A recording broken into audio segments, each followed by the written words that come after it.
till 9:30 or whatnot. Hey, you know what? Kudos to you, Anna. You were right. I was wrong. By the way, big changes coming to the Giants. Big changes have already happened. So make sure you're subscribed to the Garlic Fries and Baseball Guys podcast.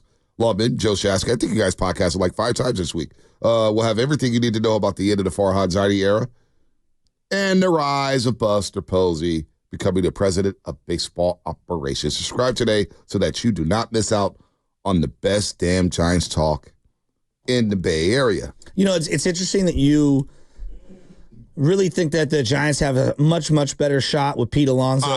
Hold on, let me pause right there. I don't know if they have a shot at Pete Alonso.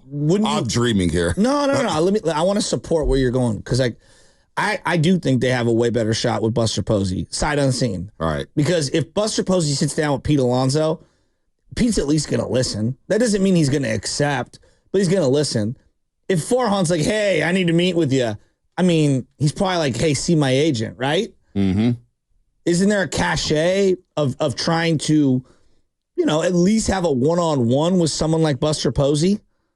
Absolutely. I would think someone like Pete Alonso, who clearly takes his craft very serious. That's the player I want. Passion, intensity. You would think that he would have some respect for him. Absolutely. I just think we're able to dream again. I don't know how much cachet Farhan had. I really don't.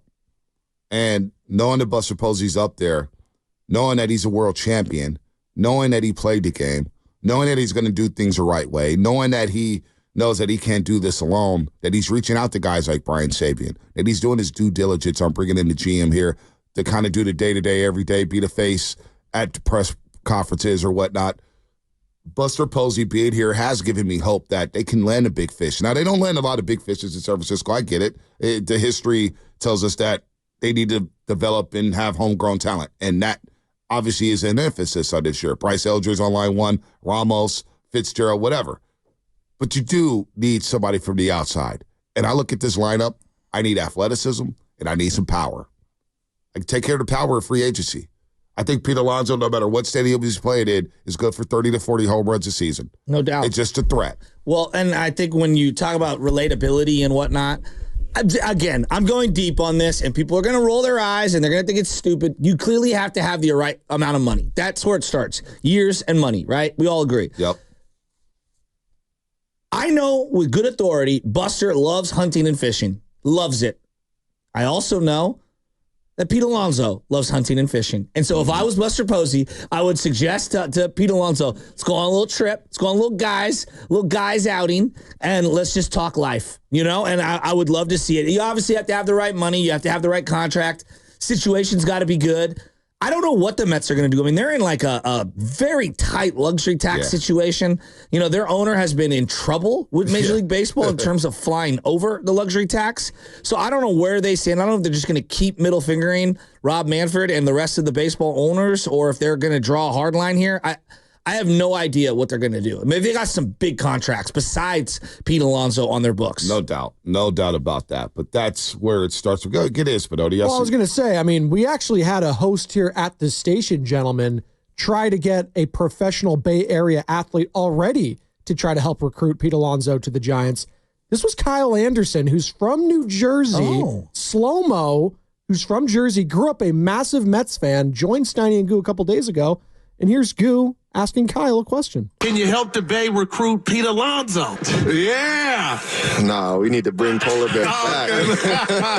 I want Petey back. So now Buster Posey's going to have to, outcompete with one slow-mo Kyle Anderson. Wow. Well, see, 408 here at Comcast Business Text Line. Bonte, you're talking about Bryce all of a sudden like he's a cleanup hitter already when he could be another Luis Matos or maybe worse. We have no idea about the guy. Let's be real. You are right, 408. We have no idea about Bryce Els.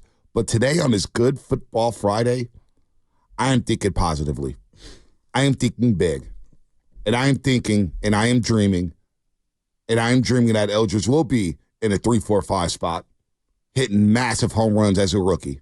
So with a lot of confidence, I'm going to tell you right now, Luis Matos is a fringe major leaguer. I don't know what he'll end up being. He's a fringe major leaguer. Bryce Eldridge is a major leaguer. He will be better than Luis Matos. I say that with the utmost confidence. And the reason that I would, if you're out there, oh, Joe Shasky says, no. Will Clark says it. No, JT Snow says it. No, Rich Aurelia says it. Ron Wotus says it. Bill Lasky, who I talked to on the side, says it. All those people say it. Oh, I trust people that have seen this guy up close in person and know what it takes, mindset-wise, physically, to be able to make the bigs. He is a big leaguer. There's a reason this guy is flying through the minors. I'm dreaming about now. This. Does he reach the promise that we all have? No. That's a whole nother story. Yeah, no doubt. He's a big leaguer. But I'm going to dream right now. Giants fans haven't had the chance to dream over the last 6 years. Those dreams turned into nightmares, literally. Posey's here. It's new. It feels different in the air when you drive by 24 Willie Mays Plaza. It just feels different driving by that brick stadium. It feels different. All of a sudden, I'm thinking to myself, I can't wait to go to a game here next season.